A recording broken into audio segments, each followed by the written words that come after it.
është e paqartë në raport me Kurtin, sepse kjo nuk përkon me veprimet politike, sepse Kosova vazhdimisht po kërkon që të ndahet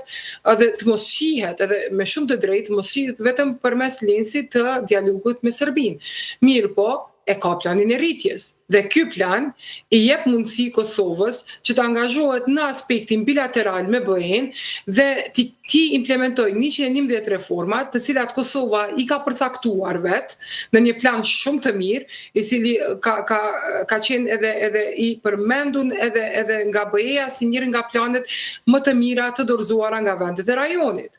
Dhe këto reforma, po që se Kosova do të ishte serioze në merit-based approach, apo këtë integrimi në bazë të meritave, atëherë do të implementon të planin e rritjes, e cila nuk ka asgjë që lidhet me dialogun me Serbinë, është një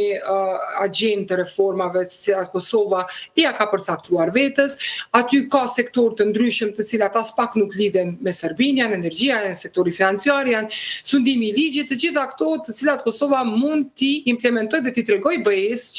që unë kam kërkuar që të jem e vlerësuar në bazë të meritave dhe ky plan ma ka dhënë këtë platformë dhe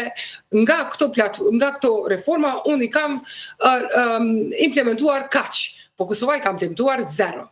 Dhe do me thënë, vullneti politik nuk ka qenë, sepse e po e shoh edhe sot deklaratat e një pasishme ka qenë fajt e opozita, mirë po opozita nuk e ka shumicën në parlament, opozita nuk e ka blokuar ratifikimin, nuk është bërë ratifikimi për shkak të krizës politike, sepse në momentin që është konstituar parlamenti, opozita ka votuar pa asnjë debat. Do me thënë, ky nuk ka qenë asnjëherë e diskutuar si çështje në parlament. Nuk kemi ne opozitë e cila është anti-BE dhe nuk edhe bllokon proceset të cilat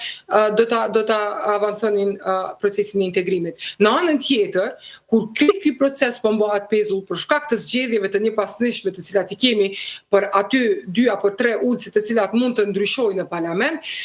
Kurti e mban procesin e dialogut të gjallë. Do me thënë, ne kemi pas takime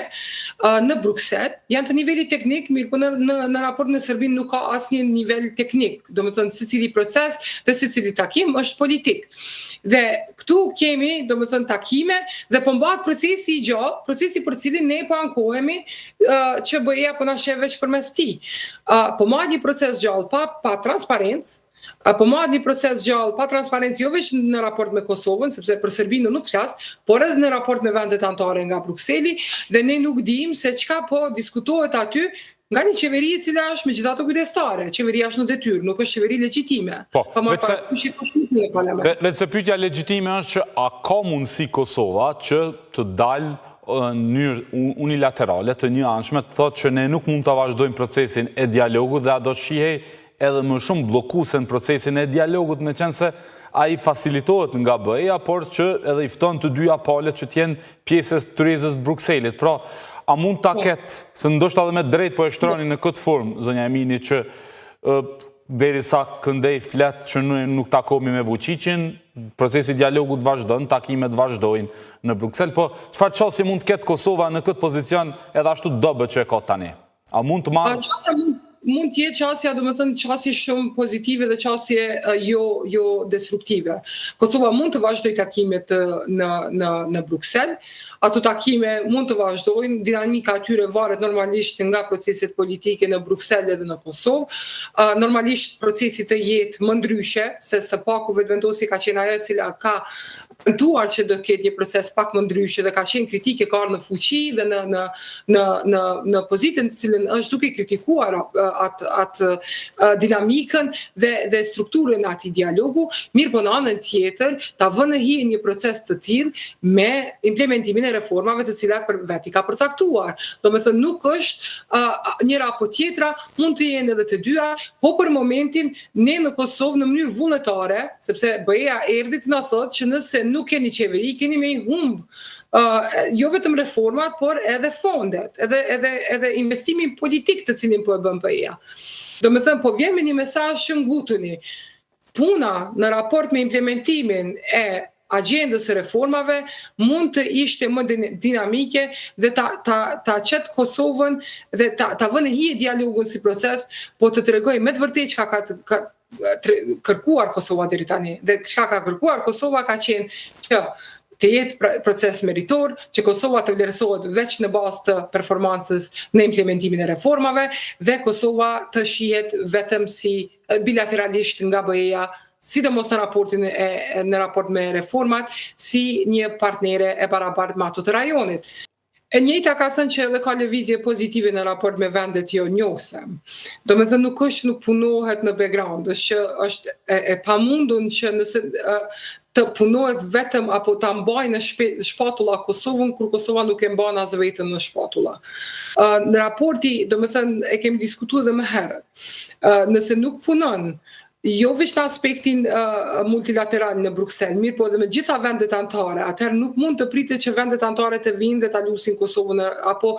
të udhëheqin një diplomaci aktive në raport me Kosovën, kur kanë çështje si Ukraina, kanë çështje si Grenlanda, të cilat janë duke u diskutuar gjatë gjithë kohës nga aspekti i sigurisë. Nuk po flasim këtu për kufizimet e mbrëmshme që i ka BE-ja për shkak të reformave të cilat e vetë BE-s të cilat janë bllokuar